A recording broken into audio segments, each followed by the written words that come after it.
¿Preparados para una nueva inmersión? Chequead vuestro equipo de buceo porque ya nos sumergimos. Bienvenidas y bienvenidos a Planeta Agua, un podcast de la Red Podcastidae.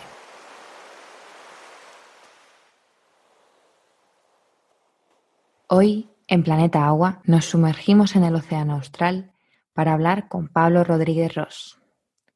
Pablo es doctor en Ciencias del Mar, ambientólogo, especializado en cambio climático y ahora también autor del libro Argonauta, del que hablaremos también un poquito más adelante en la entrevista.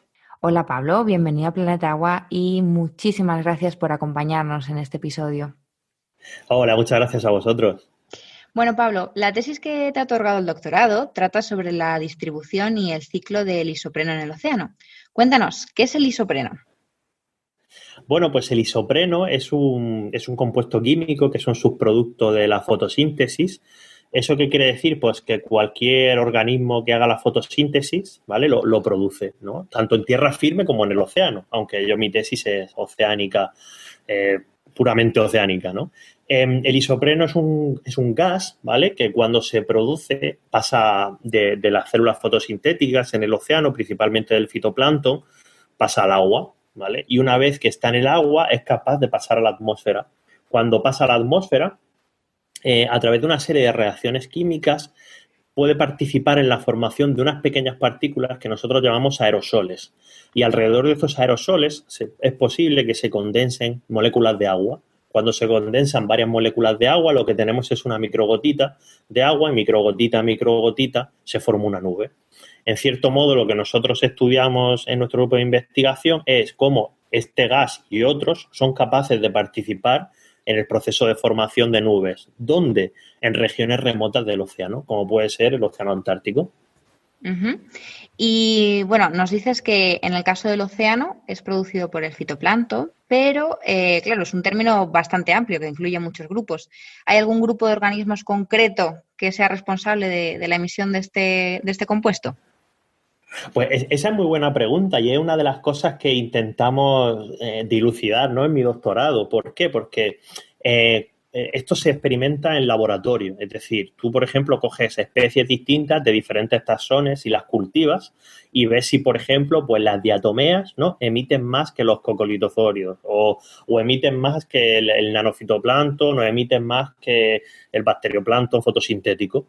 ¿Qué es lo que pasa? Que en laboratorio se ve todavía que hay unas diferencias muy grandes en cuanto a cuánto isopreno emiten, incluso dentro de cepas de la misma especie. Esto, claro, quiere decir que si tú cultivas incluso la misma especie, de diatomeas, por ejemplo, a veces hay diferencias de hasta 2 órdenes de magnitud, ¿vale? Entonces, nosotros, ¿qué es lo que hemos descubierto, y yo concretamente durante el doctorado? Pues, por ejemplo, que en el océano Antártico el fitoplancton, el organismo fitoplanctónico más importante para la producción de isopreno son las diatomeas. ¿Y esto se debe a que las diatomeas produzcan mucho por célula? Pues seguramente no, pero se debe a que en el océano Antártico las diatomeas son el grupo de fitoplancton más abundante que hay y por lo tanto dominan la producción de isopreno. Vale. Y entonces, bueno, pues este compuesto, el isopreno, es emitido, bueno, primero, nos has dicho que primero pasa al agua, después pasa a la atmósfera. Y bueno, además de la formación de nubes, en ese proceso que nos has explicado, ¿qué efectos tiene el isopreno en la atmósfera? ¿Por qué es tan relevante este estudio? Bueno, nosotros, claro, yo en mi doctorado lo que me he centrado sobre todo es qué pasa con el isopreno en el agua, ¿no? ¿Por qué? Porque en la atmósfera sí que se sabe bastante bien, como tú bien preguntas, qué es lo que pasa con el isopreno. Por ejemplo, participa en la formación de ozono troposférico, ¿vale? Si hay demasiado isopreno, por decirlo de alguna manera, en la atmósfera, se incrementan los niveles de ozono troposférico, que tiene un impacto nocivo sobre la salud humana. ¿Vale? Y también participan en otros procesos de formación de otros compuestos químicos. ¿Qué es lo que pasa? Que a nivel atmosférico se sabe bien, más o menos, con quién reacciona el isopreno, qué papel juega. Sin embargo, el problema que tienen los científicos atmosféricos, sobre todo en el océano, es que miden una concentración de isopreno en la atmósfera que a veces no cuadra con la que se mide en el agua. Y eso es súper curioso porque el isopreno tiene que venir de algún sitio. Si tú lo estás viendo en la atmósfera, tiene que venir del agua. Pero claro, ¿cómo se forma en el agua? ¿Quién lo produce? ¿Quién lo emite? ¿Cómo se produce todo esto?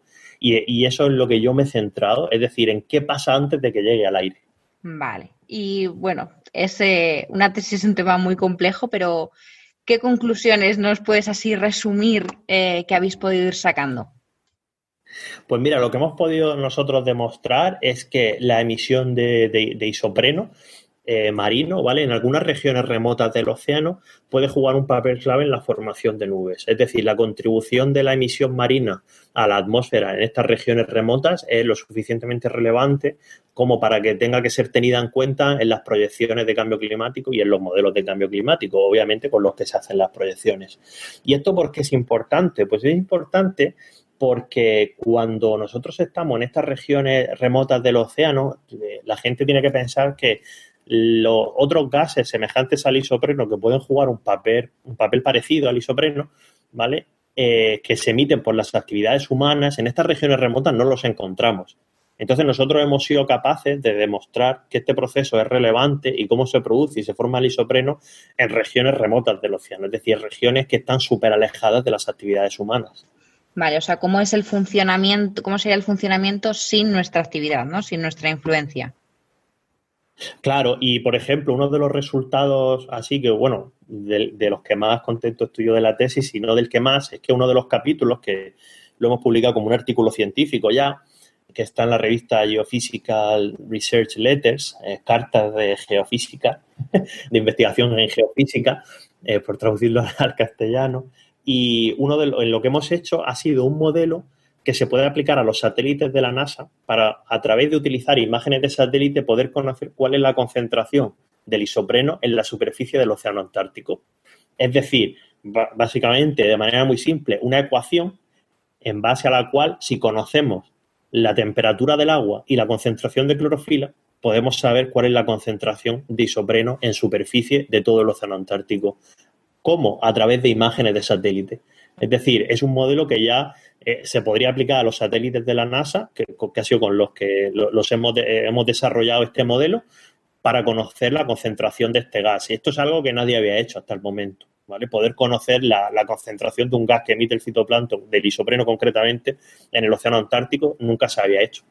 Y a la hora de, bueno, al final de uno de los temas de los que más se habla, ¿no? Hoy en día, del acelerado cambio climático en el que nos encontramos, en este escenario de cambio, ¿cómo puede ser relevante estos resultados a la hora de implementar soluciones? Pues eso es una muy buena pregunta. De hecho, esto tiene una relevancia muy grande para el propio cambio climático. Si uno se va a una de las gráficas más icónicas que saca el IPCC, el Panel Intergubernamental de Expertos para el Cambio Climático, que es la del forzamiento radiativo. En esa imagen se ve los diferentes procesos que existen entre la atmósfera y otros sistemas terrestres, como puede ser la biosfera, la criosfera, ¿vale? Y se ve qué elementos, ¿vale? Calientan o enfrían el clima de manera muy simple. Entonces vemos, por ejemplo, que el CO2 sabemos que calienta el clima. Otros gases de efecto invernadero también representan una contribución positiva al forzamiento radiativo, es decir, calientan el clima. ¿Qué es lo que sucede? Que también hay elementos que enfrían el clima. Hay elementos que sabemos que enfrían.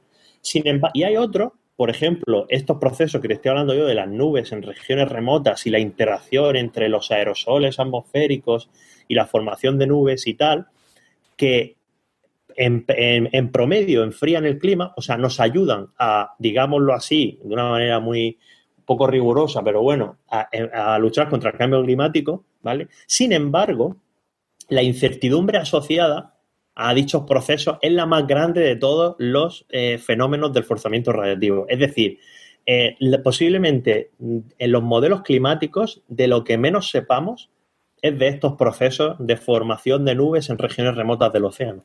O sea que contribuir a cómo se producen estos fenómenos es, en cierto modo, y en última instancia, mejorar los modelos de cambio climático actuales. Claro, información esencial que no está incorporada. Claro, esto es la ciencia, por decirlo de alguna manera, la ciencia más básica, de la ciencia más básica que se puede hacer, ¿no? Al final, la aplicación, ¿cuál es? La aplicación es que es un conocimiento súper básico, pero que es esencial para reconstruir algunos procesos que en los modelos de cambio climático ya sabemos que en ese aspecto fallan un poco, ¿vale? ¿Y esto qué puede originar? Pues puede originar que para final de siglo pues sepamos si la temperatura va a subir más o va a subir menos, si estos agentes nos van a ayudar más, nos van a ayudar menos. O sea, es una información esencial. Y bueno, entonces, bueno, parte de tu tesis ha sido, bueno, la tesis está basada, ¿no? En el funcionamiento en el océano austral. ¿Cómo ha sido trabajar en esa zona del planeta? Pues bueno, yo tuve la suerte, pese a que mi tesis, perdón, es de modelización, tuve la suerte de poder participar en 2 campañas oceanográficas en el Océano Antártico. Y bueno, es una experiencia interesante, es bastante duro, porque es un océano que no es muy, que no tiene unas aguas muy calmadas, por decirlo de alguna manera, ni la atmósfera tampoco está muy calmada, hace mucho viento, hace muchas olas. Y bueno, a lo mejor de cada 15 o 20 días malos tienes un día bueno. Y bueno, fue una experiencia científicamente también súper interesante porque es un océano de grandes cambios.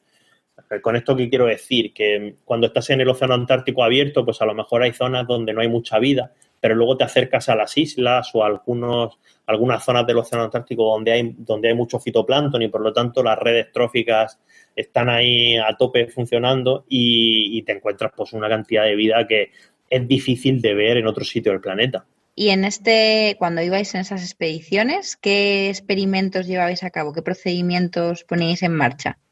Buah, pues esa es una pregunta buenísima, pero es súper complicada de responder porque él sería larguísimo. La gente tiene que entender que la oceanografía se diferencia del resto de ciencias en bastantes cosas, ¿no? Y una de ellas, pues por ejemplo, la oceanografía que nosotros hacemos es que, claro, implica fletar un barco, ¿no? Con un montón de gente, ¿vale? Y enviarlo a la otra punta del mundo. Esto, como cualquier persona puede suponer, es caro, ¿vale? O sea, es decir, es muy caro un barco simplemente a nivel de gasolina es que estamos hablando a lo mejor 20.000 euros, 30.000 euros diarios, ¿vale? O sea, es decir, solamente a nivel de gasolina y mantenimiento del barco. Entonces, como es tan caro, ¿qué es lo que sucede? Que tú no vas a enviar en un barco solo a un grupo de investigación pequeño a hacer una cosa en concreto pequeña, sino que por lo general te llevas a todo el mundo que puedes, ¿vale? ¿Eso qué quiere decir? Que hay muchos grupos de investigación a la vez trabajando en el mismo sitio. En nuestro caso, por ejemplo, en la campaña Pegaso en 2015, que la lideraba mi director de tesis, Rafael Simó, del Instituto de Ciencias del Mar de Barcelona, pues había, como nosotros estudiábamos, como decía al principio, la integración, ¿no? En cierto modo, entre el océano y la atmósfera, pues había gente investigando la atmósfera y gente investigando el océano. Y esto que parece bastante obvio y bastante simplón, tiene unas implicaciones bastante serias. Entre ellas, pues que la metodología de trabajo era súper distinta y los experimentos, por lo tanto, también. Entonces, nosotros, por ejemplo, en la parte marina, pues analizábamos agua, ¿vale? Pero analizábamos agua de muchas maneras distintas, desde un punto de vista biológico, para conocer qué organismos había, desde un punto de vista químico, para conocer que, por ejemplo, qué gases hay en el agua disueltos, por ejemplo, el isopreno o el dimetilsulfuro, y a nivel físico también necesitamos conocer pues, la temperatura del agua, no solo en superficie, sino también en profundidad, es decir, toda la vertical, si hay corrientes marinas, hacia dónde van, es decir, si estamos en un sitio parado cogiendo agua, ese agua que estamos cogiendo, a qué velocidad se está desplazando, porque a lo mejor la estamos cogiendo aquí, pero hace un día estaba cerca de una isla donde hay mucha producción biológica, por lo tanto, si la cogemos, pues tenemos que saber que la producción biológica es por eso también.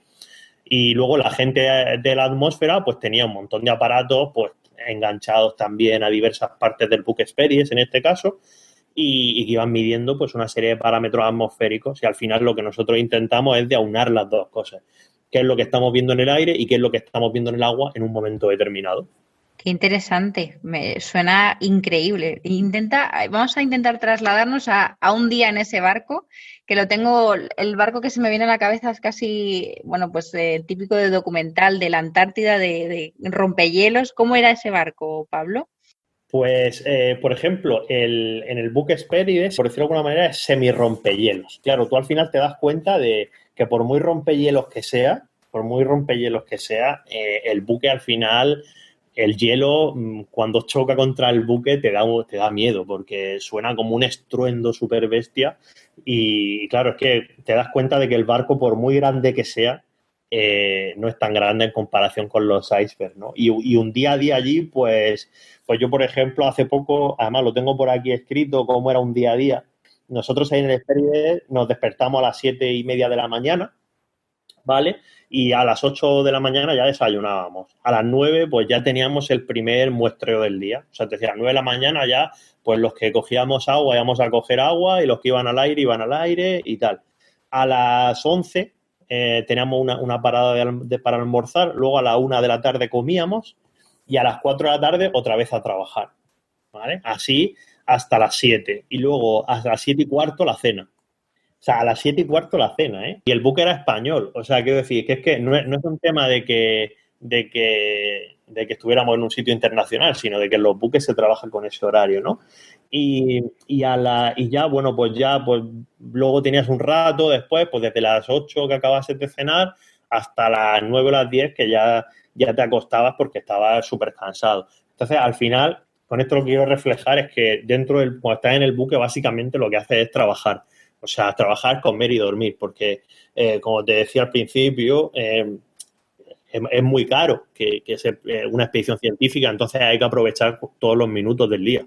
Y básicamente trabajan muchísimo y a veces haciendo turnos en otras expediciones que he estado yo, por ejemplo, haciendo turnos de muestreo de 6 horas. ¿Eso qué quiere decir? Que cada 6 horas tienes que ir al laboratorio.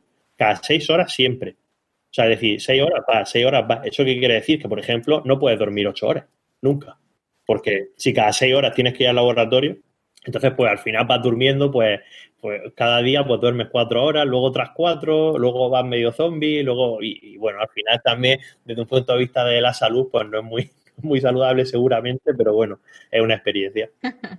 Sí, que no es un paseo, ¿no? Digamos, tranquilito en un barco, ni mucho No, menos. no, no, que va, que va. Y me gusta que me lo digas porque mucha gente se lo piensa. Mucha gente se piensa que, bueno, que allí vamos y trabajamos un poco y luego el resto del tiempo estamos ahí mirando las ballenas y todo eso y que va, sí. Básicamente estás todo el día en el laboratorio, que obviamente un laboratorio en un barco por lo general no tiene ventanas ni ojos de buey, o sea que no ves nada de lo que pasa afuera y se pasa bastante mal. Y yo muchas veces me ha pasado a mí pues de estar en el laboratorio trabajando y escuchar por megafonía, pues no sé cuántas ballenas por estribor, no sé qué, y no poder ir ni a verlas porque estás trabajando, ¿no? Y de hecho una vez me pasó ya no con ballenas, sino con la aurora austral. Vimos en vez de la aurora boreal, que es la que se ve en el hemisferio norte, pues la del hemisferio sur se llama aurora austral, y un día, aurora austral, y yo me acuerdo que estaba en el laboratorio trabajando y claro, las auroras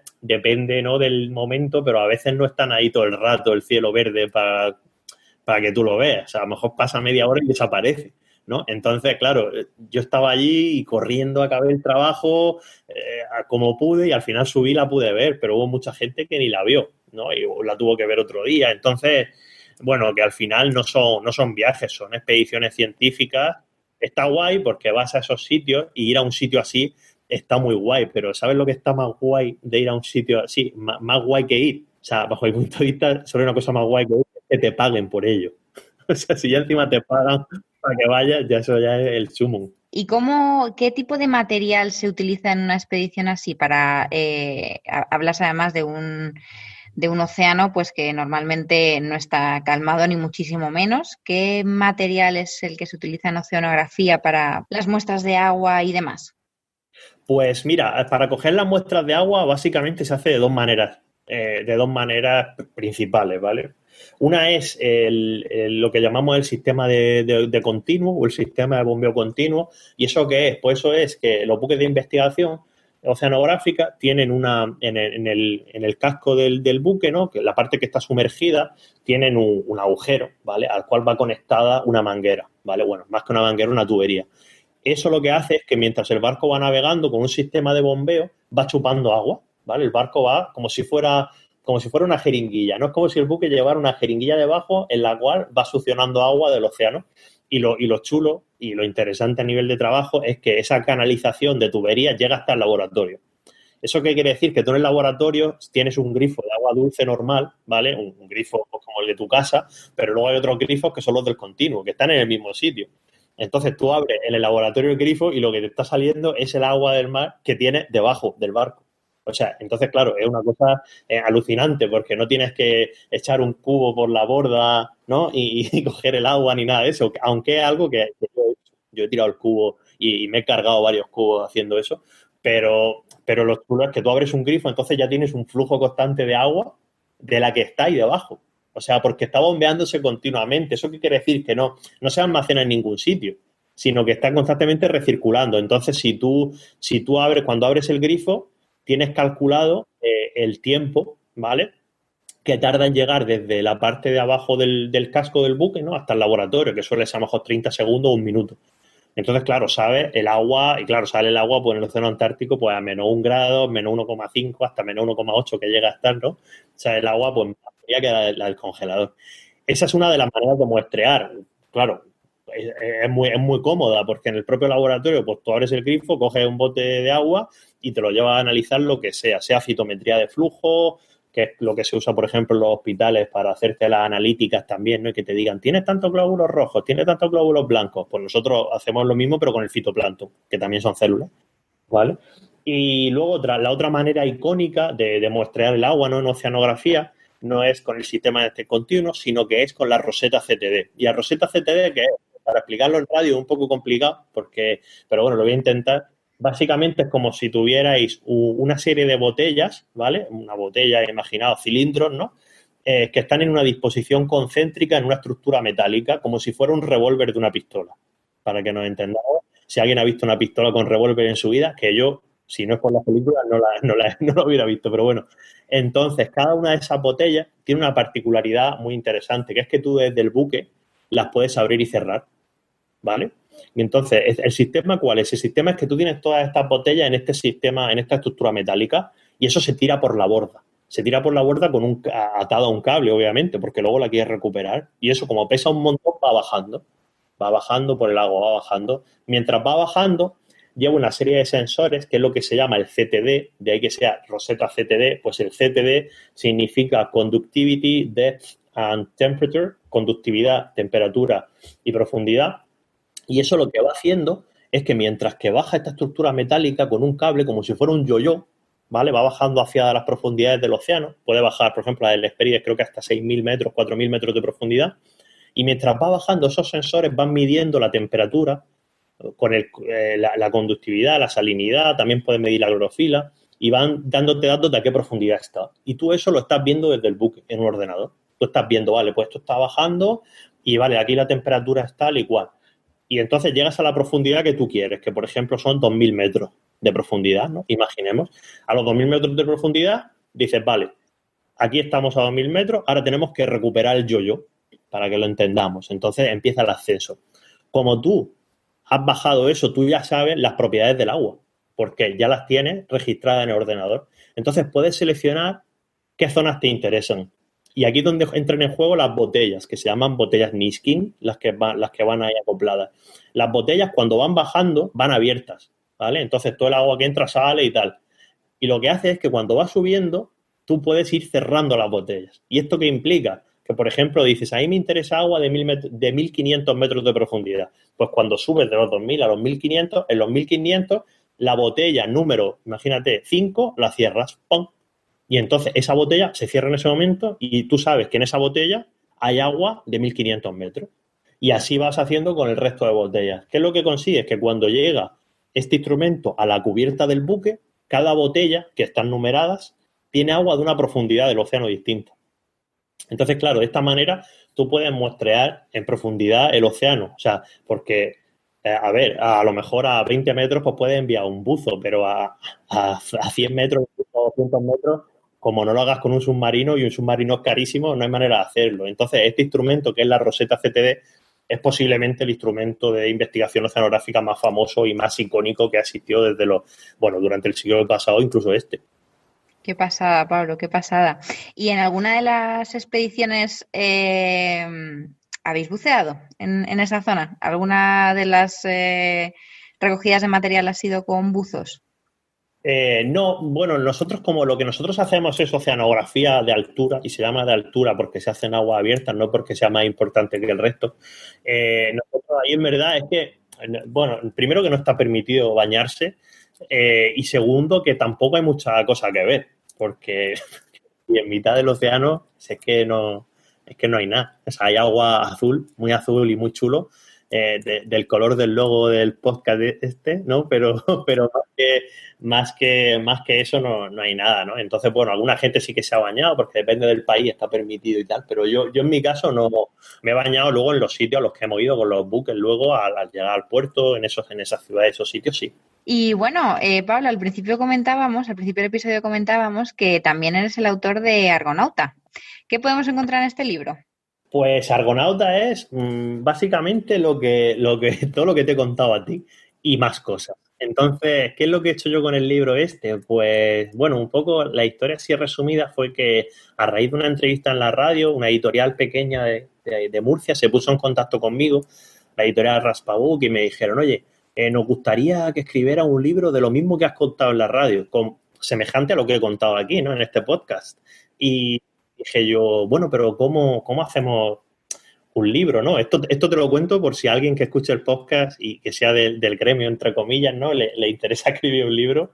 Yo cuando me lo ofrecieron no sabía cómo escribir un libro. Yo nunca había escrito un libro. Estaba escribiendo una tesis, pero no tiene nada que ver. Aunque al final han salido la tesis y el libro a la vez, pero no tiene nada que ver, ¿no? Entonces yo no sabía cómo hacerlo. Y entonces, bueno, pues la editorial me fue ayudando, me dijeron, pues mira, a nosotros nos parece interesante que narres pues bueno, toda la parte científica, que lo expliquen, ¿no? Pues esto mismo que te he explicado a ti de cómo baja la roseta a las profundidades del océano, pues es una de las cosas que explico en el libro, ¿no? Con más detenimiento.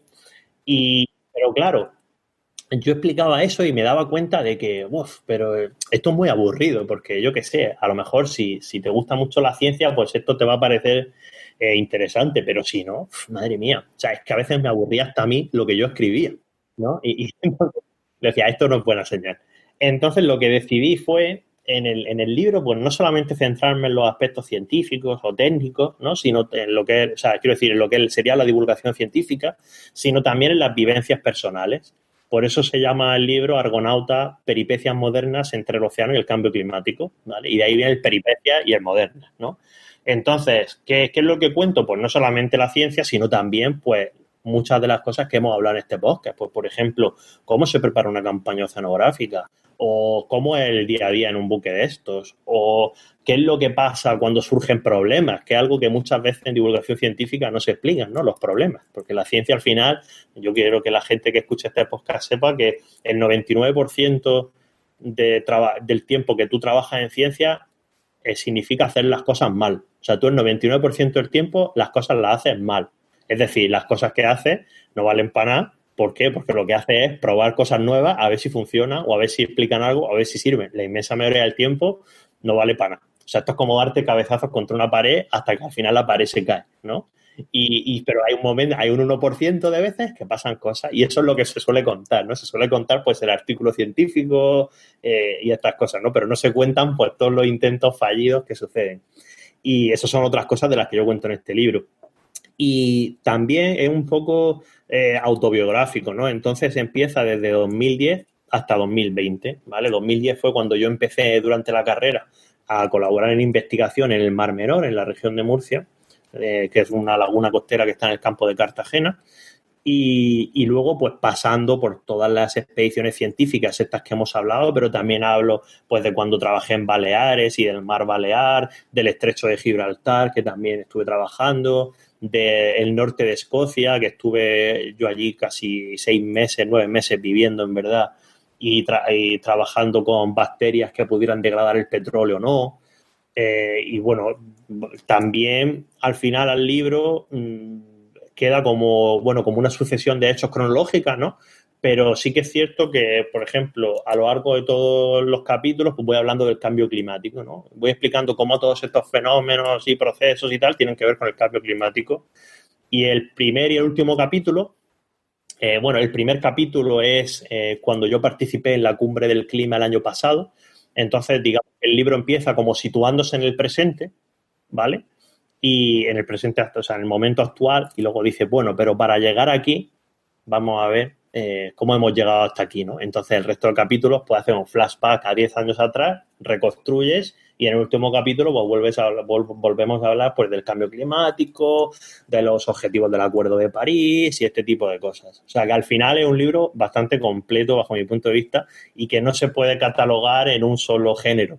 No se puede, bajo mi punto de vista, no se puede catalogar solo en divulgación científica, porque de hecho es un libro que desde el punto de vista de la divulgación científica no creo que a mucha gente le interesase, pero tampoco se puede catalogar como un libro de viajes, porque como hablábamos antes, esto no son viajes. Y tampoco se puede catalogar a lo mejor como una novela, porque en cierto modo no es una historia, una novela basada en hechos reales, ¿no?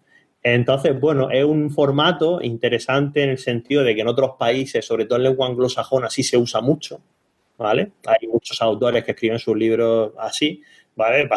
Explicando ciencia, pero también focalizando en las vivencias personales. Y yo creo que aquí a nivel, en cuanto a autores españoles, yo no sé si alguien ha hecho algo parecido. O sea, que a ver cómo sale el experimento. Genial, qué ganas de leerlo. Y bueno, nos has mencionado así un poco por encima que empezaste realmente, trabajando en ciencia en la región de Murcia, en el Departamento de Ecología de la Universidad de esta zona. Y nos has mencionado el Mar Menor. Puede que alguien que nos esté escuchando no conozca la situación tan crítica en la que se encuentra esta región. ¿Cómo podrías resumirnos un poco este tema, Pablo? Pues bueno, al final lo que sucede con el Mar Menor ya viene de largo, ¿vale? Ya son muchas décadas que la laguna costera está en una situación tensa, ecosistémicamente hablando, ¿no? Es una laguna que para la gente que no lo entienda, pues está en una cuenca agrícola, es decir, hay mucha agricultura, hay muchos vertidos agrícolas que se vierten a la misma, pero tradicionalmente también llegaban vertidos de la zona minera, que está también en la cuenca adyacente. Luego tiene también una cierta presión turística, ¿vale? Y bueno, es un ecosistema que ha estado muy tensionado y que ha sido una maravilla cómo ha podido resistir tantos años sin llegar a la situación actual. Pero la situación actual era algo que iba a pasar en un momento u otro y efectivamente pues ha pasado. Y para que la gente lo entienda, pues básicamente lo que se está produciendo en la laguna del costera del Mar Menor es un proceso de eutrofización. Proceso de eutrofización que significa en griego mucha comida. ¿Y eso qué significa? Pues que hay muchos nutrientes procedentes de la agricultura que originan que las comunidades fitoplanctónicas, las que hacen la fotosíntesis en la laguna, crezcan desmesuradamente, así como las algas que viven en sus fondos. Esto origina que cada vez llegue menos luz, ¿vale?, a las praderas de plantas que hay en el fondo y se produce una situación de falta de oxígeno, de anoxia, y origina pues que toda esta vegetación vaya muriendo y al final pues en vez de una laguna costera de aguas prístinas pues tenemos un sistema que puede llegar a parecerse más a un pantano o a un pantano, bueno, mejor que un pantano, ¿cómo se llamaba donde vivía ese rec? Una ciénaga. En ciénaga, pues eso, más a una ciénaga. Y bueno, pues ahora mismo está sufriendo un proceso fuerte de este tipo, que la solución para que deje de producirse es, por un lado, que cesen los vertidos de nutrientes del campo agrícola de al lado, así como que cuando se produzcan eventos de lluvia, pues se evite que todos los sedimentos lleguen a la laguna costera porque al final la van colmatando poco a poco. Y yo, de hecho, he decidido pues donar mis beneficios del libro a un proyecto de recuperación del Mar Menor que está llevando a cabo la Asociación de Naturalistas del Sureste, ANSE, por si alguien la conoce, y concretamente un proyecto de recuperación de las salinas de Marchamalo, que son unas salinas que pertenecen a la laguna costera, y es una zona muy importante de un punto de vista ecológico, no solo porque el Mar Menor es un ecosistema singular por sí mismo, sino también porque es una zona importante para las aves migratorias, como por ejemplo los flamencos. Los flamencos todos los años en verano vienen allí y bueno, es una zona relevante. Y asimismo es una explotación salinera tradicional que ahora está en desuso. Entonces, pues bueno, yo he decidido que donar mis beneficios a ese proyecto. Por lo tanto, cualquier persona que compre el libro, que sepa que está contribuyendo también un poco a solucionar uno de los problemas del Mar Menor y poniendo su granito de arena. Y bueno, que el libro, o sea, que la compra del libro no implica la lectura. O sea, que lo podéis comprar y si luego no lo queréis leer, no pasa nada. Bueno, más razones para comprar Argonauta. Y bueno, te quiero hacer una última pregunta. Bueno, pues la respuesta puede ser muy compleja, ¿no? Pero ya no hablando solamente del Mar Menor, sino hablando de la situación general en la que nos encontramos, estamos a tiempo de cambiar las cosas, Pablo, de cambiar el rumbo que parece que al que parece que estamos llevando al planeta. Bueno, estamos a tiempo de evitar los peores efectos del cambio climático. O sea, es decir, el cambio climático ya es un proceso que está en marcha y es irreversible, pero claro, podemos evitar los peores efectos. Esto es como si, yo qué sé, como si te dicen, oye, no es lo mismo que te duele la barriga, ¿no? A que te duele la barriga, estés resfriado, te duele la cabeza, tengas fiebre, ¿no? Pues bueno, pues si podemos estar solo con dolor de barriga, pues mejor.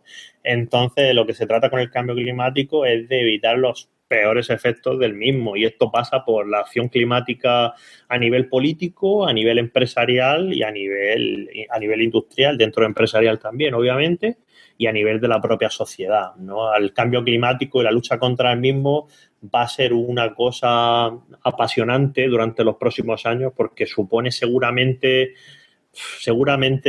junto con las guerras mundiales uno de los momentos históricos a nivel mundial de ver si de verdad los países pueden cooperar entre sí o no. O sea que estamos en un momento que, bueno, ahora mismo no nos damos cuenta, pero estamos viviendo, desde el punto de vista del cambio climático, estamos viviendo un momento histórico. Y bueno, pues todos deberíamos pensar un poco en un futuro, cuando nos pregunten qué hacíamos estos años, pues saber un poco de qué lado estábamos o qué estamos haciendo con el cambio climático, ¿no? Si al menos intentamos hacer algo o si nos quedamos pensando que, bueno, ya lo harán otros por nosotros, ¿no? Ya lo harán los políticos, ya lo harán las empresas o ya lo hará mi vecino. Bueno, Pablo, pues antes de despedirnos, ¿cómo te podemos encontrar en redes? Pues en redes yo me llamo, en Twitter y en Instagram me llamo igual, que si buscáis Pablo Ros con 2 R's, me encontraréis. Y nada, pues yo ahí pues suelo compartir cosillas de ciencia, de medio ambiente, no solo de ciencia o medio ambiente y temas de naturaleza, sino también de aspectos políticos y sociales relacionados con la ciencia, con el medio ambiente y con la naturaleza, obviamente. Así que, bueno, pues nos vemos por las redes. Genial, Pablo. Muchísimas gracias. Ahora sí nos despedimos y todas los que nos escucháis, recordad que tendréis información ampliada sobre esta entrevista en el blog www.godeeperproject.com, que nos podéis seguir en Instagram como @godeeper_blog o en Facebook como godeeperproject. De todas formas, tenéis todas las cuentas, plataformas y otros recursos que hemos mencionado a lo largo de la entrevista en las notas del programa. Hasta la semana que viene y, como siempre, nos vemos debajo del agua.